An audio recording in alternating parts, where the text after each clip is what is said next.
kita ya, sekarang kita melihat ya bagaimana hubungan antara accounting dengan pasar modal ya atau accounting and capital market. Nah, jadi sini kita di chapter ini kita akan melihat ya bagaimana kedudukan dari pasar modal ya secara tradisional dan juga secara praktik ya. Dan nanti accounting itu berada di mana ya. Kemudian juga kita akan memahami ya beberapa riset-riset utama ya yang menghasilkan proses untuk investigasi ya atas ya manfaat dari laporan akuntansi untuk pasar modal terutama bagi investor. Nantinya ini akan memberikan kontribusi berupa kemampuan ya informasi akuntansi untuk analisa pasar modal ya.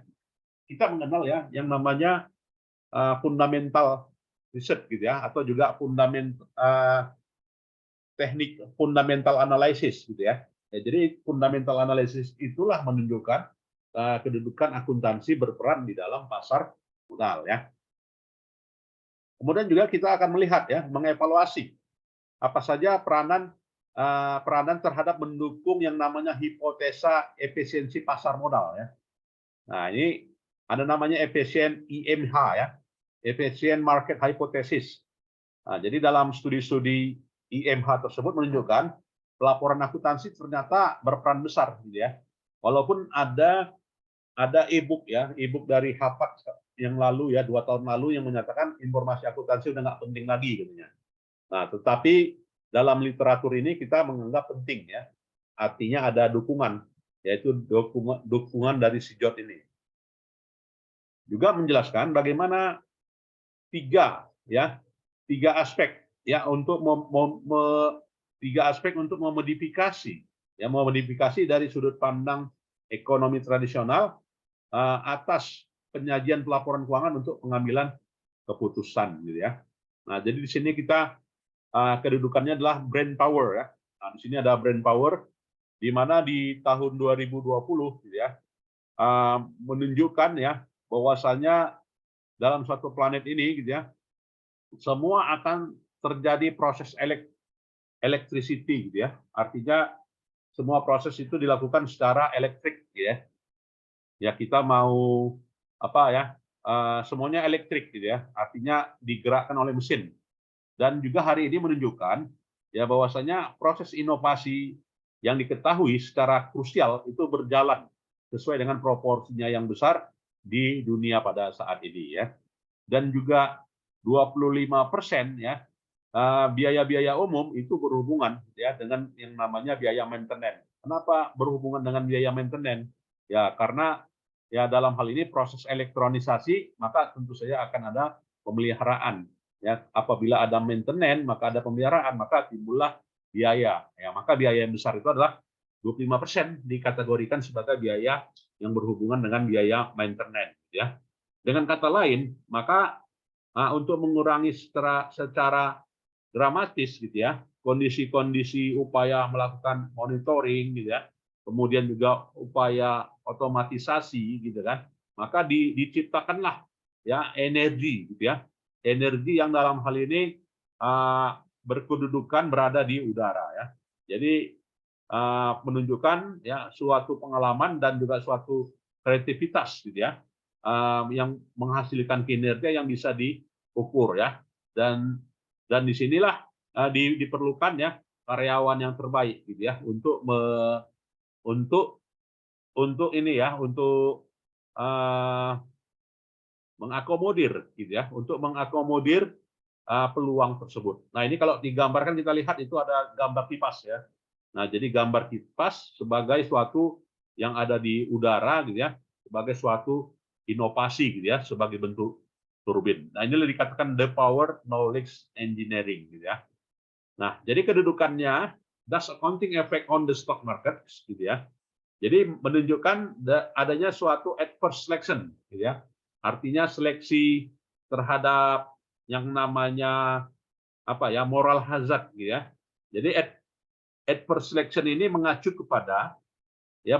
suatu pada terminologi ya, di mana dalam suatu riset akuntansi ya di mana seseorang biasanya dalam suatu grup dalam perusahaan itu akan mengakses ya informasi ya tapi tidak seluruhnya, gitu ya. Tapi tidak seluruhnya diakses ya terkait dengan hal itu yang sudah dinyatakan oleh Cutler and Dicusser, gitu ya. Nah ini coba dibaca dulu. Nah, coba dibaca dulu, silakan.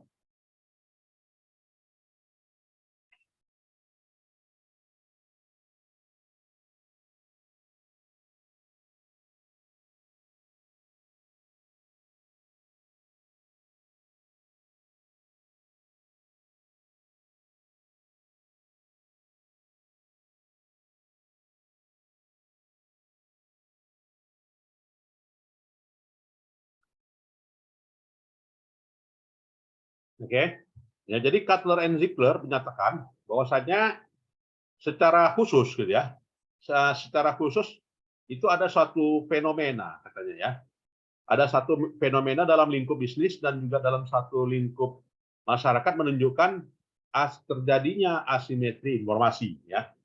Di mana asimetri informasi dari dua buah transaksi ada salah satu pihak gitu ya yang tidak memiliki informasinya, baik itu maknanya ya, baik itu keakuratannya, baik itu relevansinya gitu ya dari suatu transaksi. Nah, apabila salah satu pihak saja yang menguasai, maka itulah disebut dengan information asymmetry gitu ya.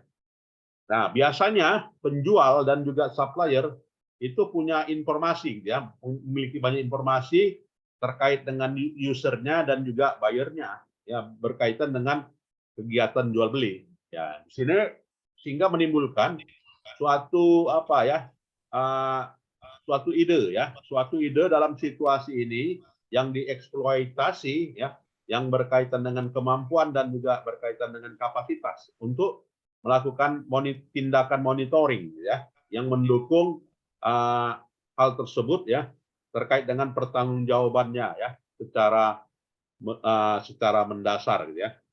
Nah, di dalam hal ini ya, oke kita lihat dalam hal ini secara klasik ya contoh dari moral hazard ya. Bagaimana terjadinya bank rush ya.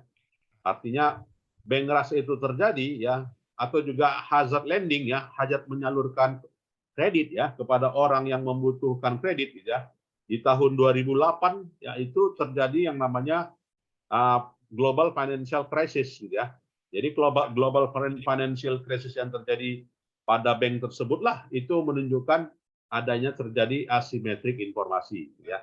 Itu dengan kata lain juga ditandai dari apa ya government bailout yang ada pada saat itu yang berada di Inggris maupun juga berada di Amerika gitu ya. Itu apa ya berpengaruh ke mereka gitu ya. Begitu juga di pasar modal ya.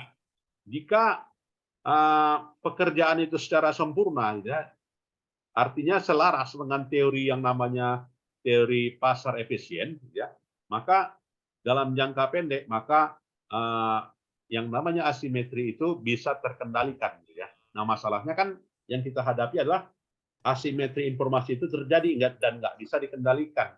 Nah, sehingga upaya adverse selection ya, upaya penghindaran ya, sangat ditentukan hal itu oleh yang namanya tindakan moral aja. Ya, jadi kalau orang sudah katanya tidak sesuai gitu ya, maka dikatakan moral hazardnya mumpuni, gitu ya.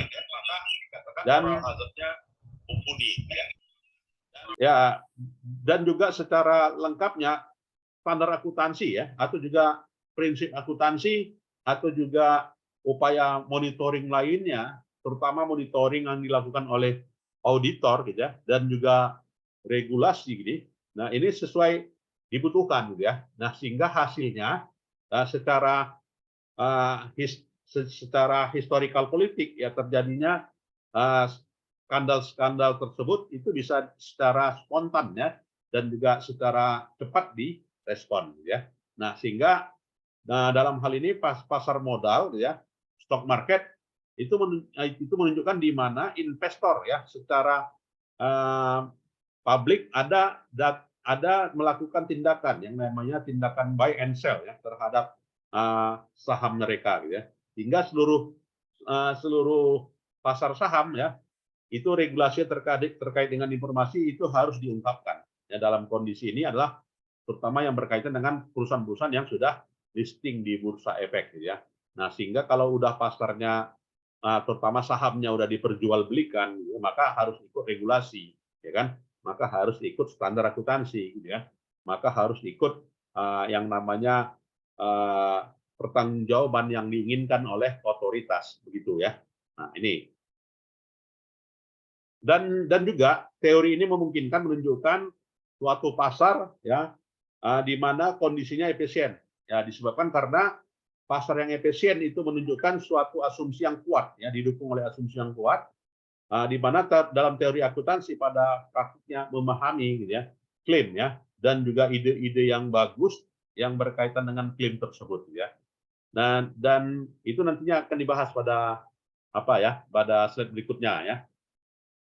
Oke, sekarang kita lihat yang namanya event study. Ya, apa itu event study, gitu ya? Apa itu information content, ya? Apa itu value relevance, ya? Jadi yang namanya event study itu adalah studi peristiwa, gitu ya. Jadi studi peristiwa. Contohnya gimana itu? Yang namanya event study. Ya, misalnya gini. Ya, misalnya gini. Bagaimana reaksi pasar ya, terhadap pengumuman laporan keuangan ya, misalnya PT Telkom pada pada tahun 2022. Apakah harga saham naik, apakah harga saham turun, apakah orang mendapatkan return atau tidak mendapatkan return, gitu kan? Maka pengamatan itu disebut dengan pengamatan event study, gitu ya. Itu dinamakan event study.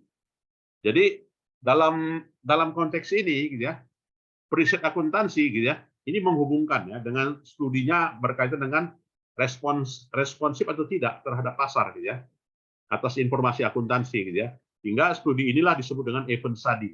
Jadi event study itu turun ya kepada item-item informasi akuntansi yang dimanfaatkan oleh pasar modal ya, oleh terutama yang namanya investor, gitu ya. Dan hasil studi ini menunjukkan misalnya ya, bagaimana nilai fix aset itu yang sudah dinilai ya dengan menggunakan metode fair value sebagai contohnya, dampaknya ada ya, dampaknya kepada harga saham, gitu kan. Bisa jadi harga sahamnya tinggi. Nah, jadi naiknya item-item informasi tersebut inilah yang disebut dengan relevansi nilai.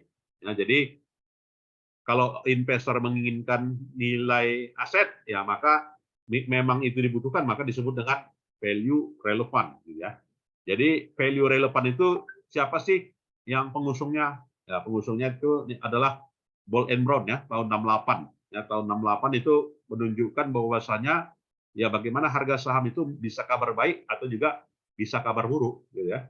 Begitu juga Beaver tahun 86 juga, tahun 68 ya, yang menunjukkan bahwasanya perdagangan saham itu secara volume itu berhubungan langsung kepada apa?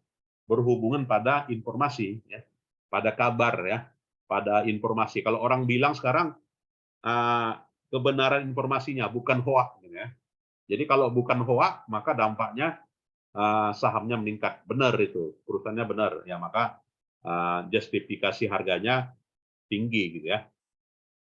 Jadi sejaknya riset-riset mereka, baik itu Beaver, ya, Ball and Brown, ya, tahun 68 itu kalau kita mau nyusun skripsi terkait dengan informasi laporan keuangan, maka adik-adik harus mengutip ya yang namanya pendapatnya Ball and Brown ini ya, atau Beaver ya. Setidaknya di skripsinya, di tesisnya harus muncul nama Beaver and juga Ball and Brown. Ya, karena mereka yang menyatakan information content berpengaruh terhadap nilai perusahaan, gitu ya. Jadi sejak tahun 68 itulah beberapa jurnal-jurnal yang top dalam jurnal akuntansi, apakah di Accounting Review atau di Journal Accounting Research ya, atau di Contemporary Accounting Research, itu menunjukkan bahwasanya akuntansi itu memang nyata ya manfaatnya, artinya dapat digunakan, gitu ya, untuk kegiatan pengambilan keputusan oleh investor, gitu ya, dan juga bisa menjustifikasi ya atas keberadaannya itu dan dilindungi oleh standar, gitu ya. Nah, kemudian juga fenomena capital market efficiency ya. Jadi capital market efficiency ini bagaimana mengalokasikan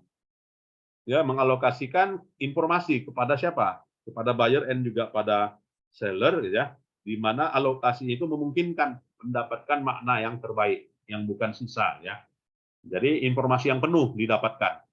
Dan secara ekonomi klasik itu menunjukkan adanya kompetensi yang sempurna ya atas kondisi yang seimbang terkait dengan hubungan antara buyer and juga seller dan juga secara potensial itu sesuai dengan sesuai dengan keinginan pasar ya. Jadi di sana itu adalah no information asymmetry ya, tidak ada informasi yang asimetrik gitu ya, artinya informasi yang dikuasai oleh salah satu pihak aja ya kan. Nah, apabila itu tercipta ya, maka tidak ada hambatan lagi ke dalam pasar modal tersebut, sehingga harga yang ada itu memang mencerminkan informasi yang tersedia. Itulah yang namanya capital market efficiency. Jadi kalau capital market inefficiency itu tadi, informasi yang terkandung dalamnya memang nggak mencerminkan terhadap harga. Nah, itu terjadi pada pasar modal yang tertutup gitu ya. Nah, itu. Oke. Kemudian juga sekalian kita lihat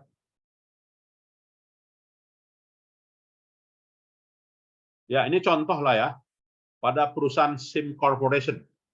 Jadi SIM Corporation itu adalah suatu global leader financial software ya. Suatu global financial software di mana ini merupakan komponen dan juga kolega ya yang punya tujuan ya, tujuannya adalah membentuk tim di mana tim tersebut menjamin ya bahwasanya ambisi personal itu dicakup ya ditunjukkan pada level profesionalnya. Jadi perusahaan, dengan kata lain, perusahaan SIM Corporation di sini itu mengelola karyawannya gitu ya sesuai dengan kualifikasi yang terbaik. Nah, ini ya, jadi kualifikasi yang terbaik di sini adalah kualifikasi ekonomi ya, kualifikasi bidang keuangan ya, bidang IT gitu ya. Itu mendukung ya pada perusahaan SIM Corporation. Jadi dengan kata lain, efisiensi pasar modal tersebut ya mengacu pada regulasi ya kan. Jadi mengacu pada regulasi, dan regulasi itu secara optimal dan juga secara efisien ya. Lantas keakuratan pemrosesan informasi juga itu mencakup pada pemisahan saham ya, spin, atau juga propaganda ya, atau juga public relation, atau juga pengiklanan ya, atau juga manipulasi jumlah yang diterima dari transaksi yang terjadi gitu ya. Nah, jika demikian, maka perkiraan-perkiraan dari sumber informasi tersebut itu haruslah disajikan secara jujur ya. Dampak materialnya pasti ada ya. Dan juga keakuratan pemrosesan informasinya akan dilakukan ya. Nah, itu. Ya, mungkin ada yang mau berdiskusi, silakan adik-adik mahasiswa dari program S2 penting ini. Silakan. Terkait dengan pasar efisien ya kan. Kemudian juga berkaitan dengan apa tadi gitu ya, event study gitu ya. Silakan.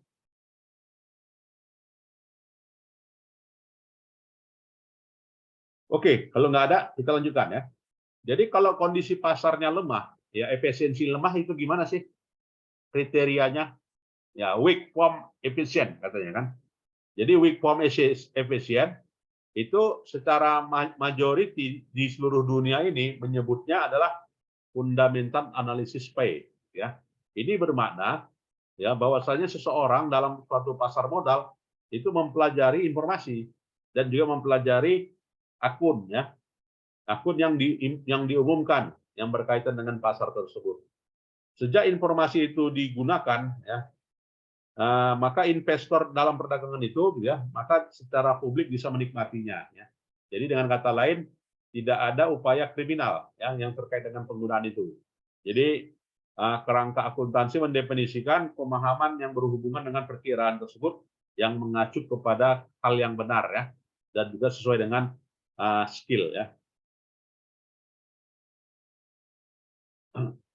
Nah, jadi efisiensi market hipotesis itu siapa sih yang memperkenalkan? Nah, jadi kalau nanti ada nyusun skripsi tesis gitu ya yang berkaitan dengan hipotesa efisiensi pasar, maka wajib masuk menggunakan jurnalnya PAMA ya. PAMA tahun 70 ini. Jadi PAMA tahun 70 menyatakan hipotesanya disebut dengan hipotesa random walk gitu ya. Jadi hipotesa random walk itu tidak secara sistematik ya, dan juga tidak secara berlangsung secara terus-menerus ya, keefisienan dan juga yang mengacu pada apa tadi ya, dua junior form efisiensi. Jadi hipotesis tersebut yang mengacu pada pasar, di mana pasar itu adalah pasar yang efisien ya. Jadi efisiensi market hipotesis dalam jangka pendek itu suatu hal yang diinginkan memang ya di dalam pasar modal ya. Ini. Kemudian CAPM. Nah, kalau kita CAPM ya atau disebut dengan Capital Asset Pricing Model itu apa ini? Konsep CAPM.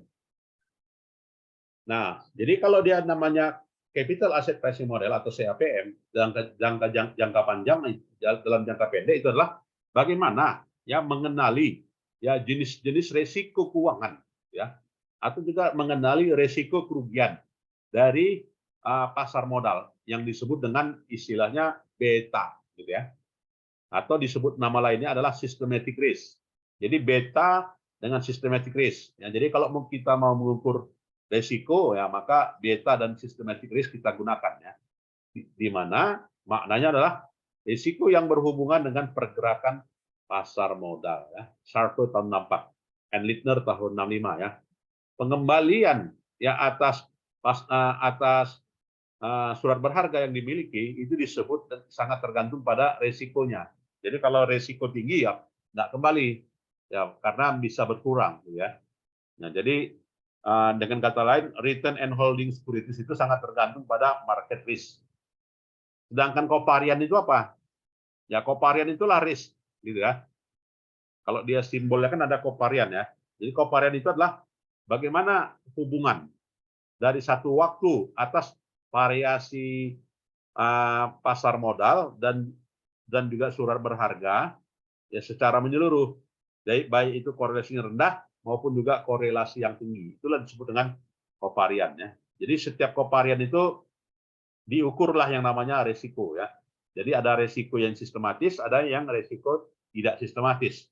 Nah, kalau resiko yang tidak sistematis atau disebut dengan unsystematic risk itu apa?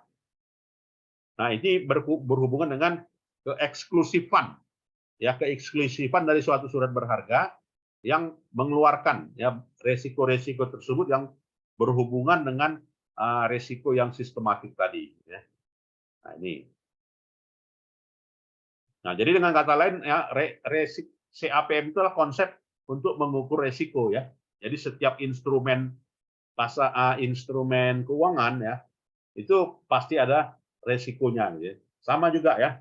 Kalau kita menggunakan CAPM ini pada instrumen yang lain. Ya, misalnya bagaimana kalau kita memiliki rumah ya, kita investasi beli rumah dengan investasi beli emas atau investasinya beli mata uang dolar. Kira-kira kalau dia dolar berapa risikonya? Kalau beli rumah apa risikonya? Ya kan? Kalau beli saham apa risikonya? Ya, kira-kira resiko mana yang paling kecil? Risiko mana yang paling besar? Nah, mana lebih suka? Beli emas, beli rumah, atau beli saham? Kira-kira mana lebih suka? Coba Melinda Sri Wardani. Saya emas, Pak. Nah, beli emas kan gitu kan. Kenapa beli emas lebih aman? Karena risikonya lebih kecil menurut saya, Pak. Resikonya lebih kecil ya. Artinya mau dipakai bisa gitu ya. Kalaupun dijual di pajak peringgan gitu kan. Dulu belinya 500.000 1 gram. Nah, waktu dijual berapa? Ya misalnya dijual malah naik gitu ya, 550.000 gitu kan. Artinya apa? Resikonya rendah gitu kan. Resiko yang rendah, malah untung gitu ya. Malah untung gitu. Tapi kalau emasnya emas perhiasan ya kan. Kalau emasnya batangan gimana? Nah, kalau emas batangan dengan emas perhiasan, mana resikonya lebih tinggi? Indani. Menurut saya kalau yang lebih tinggi itu yang perhiasan, Pak. Karena kan kalau perhiasan udah dibentuk, jadi biasanya nggak semua orang tertarik untuk membelinya gitu, Pak. Begitu ya. Nah, jadi coba aja dijual gitu kan. Ada emas batangan, ada emas perhiasan, ada kalung, ada rantai gitu ya. Nah, coba dijual di pasar. Mana yang mau orang? Mana yang mau? Indani. Ya, kalau di pasar memang pasti daya belinya yang lebih tinggi yang perhiasan sih, Pak. Nah, itu dia kan. Jadi yang perhiasan gitu kan. Jadi kalau kita perhiasan itulah yang kita ukur. Resikonya udah kita ketahui kan. Emas batangan resikonya ini. Kita jual di pajak, di apa ya, di Sukaramai nggak mau orang emas batangan. Nggak yakin dia itu emasnya gitu kan. Tapi kalau rantai, kalung, ya kan, percaya orang, gitu kan, itu emas. Dia mau bayar. Nah, itu berarti kita sudah mengenali resikonya. Nah, itu dalam konteks yang sederhana ya, implementasi dari capital asset pricing model itu. Nah, jadi capital asset pricing model ya kita beli saham A, saham B, saham C, saham D, kita udah tahu ya mana resiko si A, si B, si C, si D gitu ya. Kalau saham batubara dengan saham bank gimana gitu ya. Jadi CAPM itu sudah menentukan risk-nya gitu ya. Oke. Nah, jadi dengan kata lain sini adalah experience the power, the full engagement. Jadi run faster, learn longer, and run easier. Ya. Oke, kemudian juga ada yang namanya post earning announcement drift. Apa itu post earning announcement drift?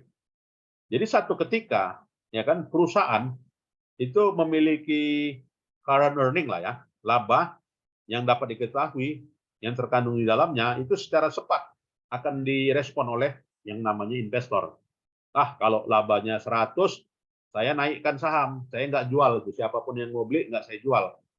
Tapi kalau labanya 50, wah saya mau jual sekarang, gitu kan. Daripada saya ini dalam jangka panjang ini tetap 50 ini, karena saya butuh uang, gitu kan. Ya, artinya di sini setelah pengumuman laba, gitu kan, maka akan ada reaksi investor, ya, reaksi saham. Jadi untuk mengetahui itu, maka yang namanya ada good news, ya, GN, ya kan, ada yang namanya berita baik atas penyajian laporan secara kuartal, ya, dan berdampak secara khusus terhadap return, ya, tendensinya ke return saham. Nah, ya. Nah, jadi dalam konsep ini CAPM bahwasanya abnormal return itu adalah suatu yang tidak diekspektasikan, yang diturunkan dari suatu model prediksi ya atas keabnormalan suatu surat berharga ya.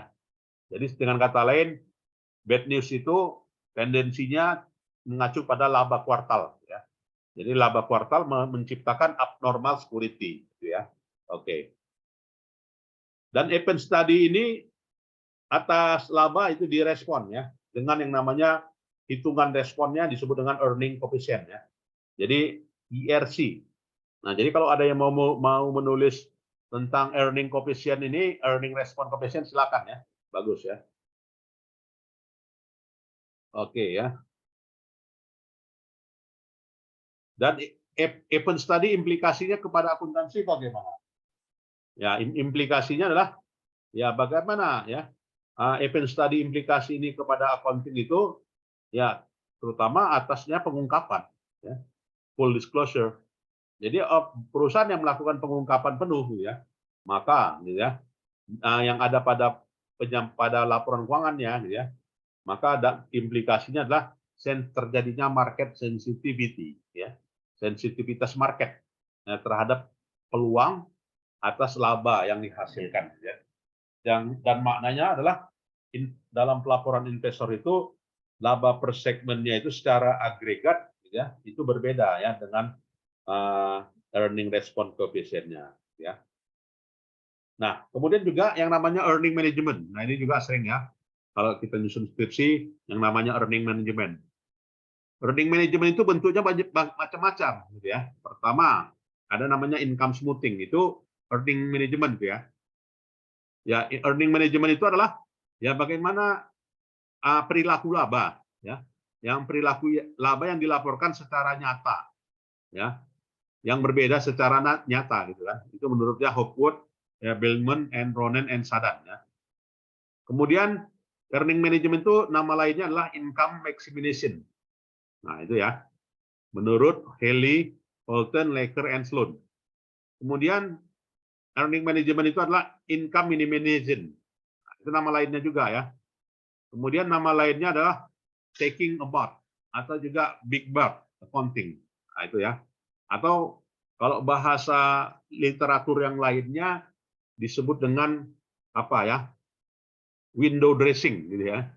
Mempercantik laporan keuangan, gitu ya. Jadi dengan kata lain, income smoothing ini adalah earning management ini adalah praktik ilegal, gitu ya. Nah, bagaimana pihak manajemen itu mengakomodir laba, gitu ya. Misalkan laba kuartalnya itu ada 1.000, gitu ya. Tetapi pertumbuhannya itu adalah 1.000 itu dari misalnya 333 tambah 333 tambah 333. Tapi supaya menunjukkan trennya tinggi, gitu kan, maka misalnya 200, 500, gitu kan, lalu 200, 300, gitu ya, lalu 500. Nah, itu growth terjadi. Maka itu namanya earning management, ya, dalam laporan keuangan kuartal, ya. Oke ya.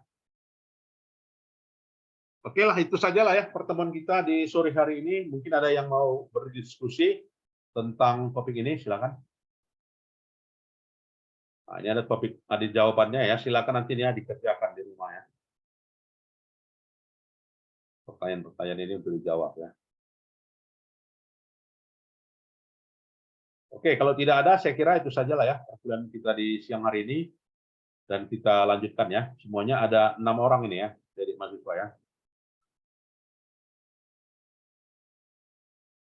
Ya, kalau tidak ada, saya kira